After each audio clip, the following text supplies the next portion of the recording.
All right, now JD Rudd joins me, and predictions, JD, say that the harvest should be in about 60 days. And you spent the day studying the latest drought conditions. It's obvious that a lot of these farmers need the rain, but just how far behind are some of these areas? That's just it, Jadian. We've seen some rain, especially here in the Kansas City area, but other parts of our region have not, and we are so far behind. As you could tell, it's really hurting some of these areas. Let me show you, doing some of the numbers here in Wichita alone, which, by the way, they just had in April their second driest April on record since the Dust Bowl. They are currently sitting about 6.5 inches below since October 1st when it comes to moisture. They need a lot of it. Now, this may look a little deceiving in parts of southwestern Kansas. Dodge City is about 2 inches below the average, but keep in mind they don't average much moisture, so percentage-wise, this is a lot to be below average. In my stomping grounds, hometown of Salina, 5.5 inches below average. And as you heard them say, right here in the central part of the state of Kansas, that's where you need a lot of that moisture. So needless to say,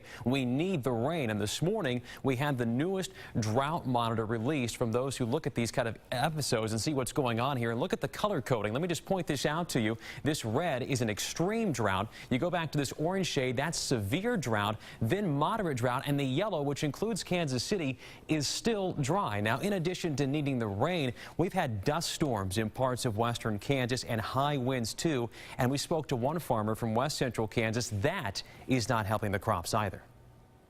There's not very much any crop residue whatsoever on the soil to protect it from the wind. And so when you get into these drought conditions and a 50-mile-an-hour wind, off it goes. And I know farmers that were around in the Dust Bowl days who say they haven't seen anything like this in their lifetime. So needless to say, kind of a scary situation for farmers. And as Jadian said, they're kind of praying for rain at this point. So Gary, we turn to you. I know we're heading to kind of a hot, dry period, but can we find any rain